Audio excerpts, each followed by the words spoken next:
ఇక్కడ వచ్చిన ప్రతి ఒక్క అక్కకి, అవ్వకి, చెల్లికి, ప్రతి ఒక్కరికి నేను నమస్కారాలు తెలియజేస్తున్నాను.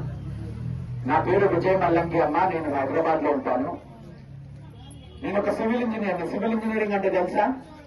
రోడ్లు, మన చూసే బిల్డింగ్లు, ఇవన్నీ ఎవరెవరైతే ఎలా వేయాలి అని చదువుకొని దాని గురించి చదివి ఒక సివిల్ ఇంజనీర్ గా పనిచేస్తున్నాను.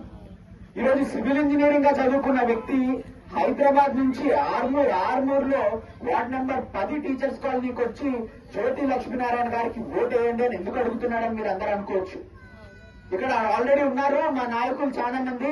ఒక నాయకుడేమో చేతికి ఏమంటాడు, ఒక నాయకుడేమో పువ్వుకి ఏమంటాడు, ఇంకొక నాయకుడు కారుకి ఏమంటాడు. ఇట్లా చాలా మంది నాయకుల్ని చూసాం మనము.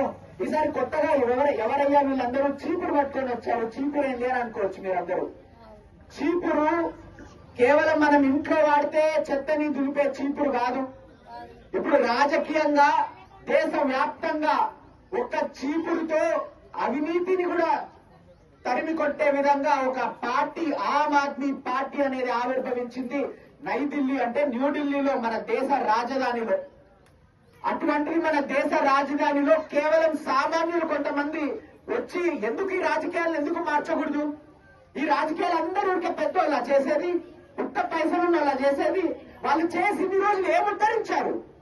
ఇన్ని రోజులు రాజకీయం చేసి మీతో ఓట్లు వేయించుకొని మీ పిల్లల కోసం బడులు కట్టారా? మీకేమన్నా ఆపద వస్తే మంచి హాస్పిటళ్లు కట్టారా? ఇవేం చేయలేదు కదా. దీన్ని మనం మార్చుదామని చెప్పి మనలాంటి మీలాంటి సామాన్యులు కలిపి పెట్టిన పార్టీ ఆమ్ ఆద్మీ పార్టీ.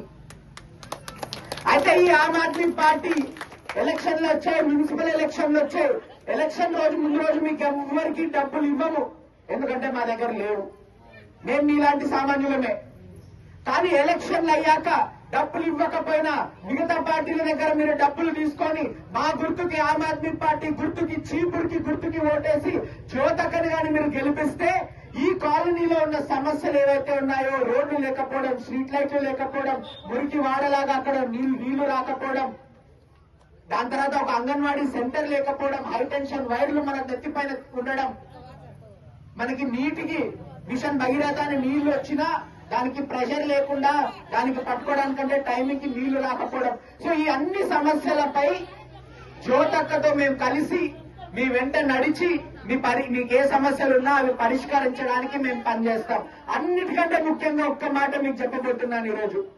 మీరు ఎవరినైనా ఎన్నుకోండి, చెయ్యిని ఎన్నుకోండి, పువ్వుని ఎన్నుకోండి, ఇంకెవరినైనా ఎన్నుకోండి. ఎన్నుకున్న నెక్స్ట్ డే ఎంత డబ్బులు మనం దోచుకోవచ్చా అని వాళ్ళు చూస్తారు. ప్రతి ఒక్కరు కడుతున్నారు ఇక్కడ పన్ను.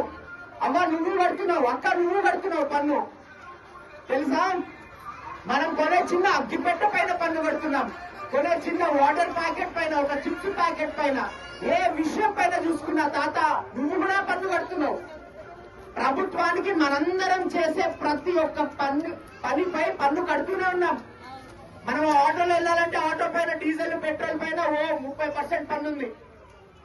మీరు అన్నం కొనుక్కున్నా, ఏం కొనుక్కున్నా, దాన్ని వండుకోవాలనుకుంటే నెయ్యి, నూనె కావాలంటే దాంట్లో పన్ను ఉంది. ఏది చేసుకోవాలనుకున్నా పన్ను కడుతున్నాం. కానీ ఆ పన్ను డబ్బు ఎవరిది? మీ అందరిది, మీ కష్టార్జితం అది. మరి మీ కష్టార్జితాన్ని ఇంకొకరు దోచుకుంటూ పోతుంటే ఎన్ని రోజులు ఊరుకుంటారు, ఎన్ని రోజులు ఓపిక పడతారు? సరే వేశారు, బీజేపీకి ఎమ్మెల్యేగా చేశారు.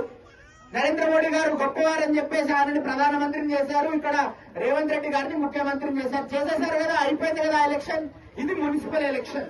మున్సిపల్ ఎలక్షన్ అంటే మీ లోకల్ సమస్యలపై, మీ స్థానిక విషయాలపై మీ గొంతుకై నిలబడే వాళ్ళ ఎలక్షన్. కాబట్టి ఈవిడ కంటే, మన జ్యోతక్క కంటే మంచి క్యాండిడేట్ ఉన్నారా? ఆలోచించండి. అక్క ఈ సమస్య ఉంది, మా దగ్గరకు వచ్చి నిలబడు అంటే నిలబడుతుంది. ఇంకెవరన్నా అట్లా రాగలుగుతారా? గవర్నమెంట్ ఆఫీస్ లో చిన్న పెన్షన్ కోసమో లేకపోతే క్యాస్ట్ సర్టిఫికెట్ కోసమో వెళ్తే లంచం అడుగుతున్నారు. లంచం ఇవ్వకుండా నా పని చేయించగలుగుతావా అంటే అవేస్ మీ ముందుండి ఆ పని చేయిస్తాడు.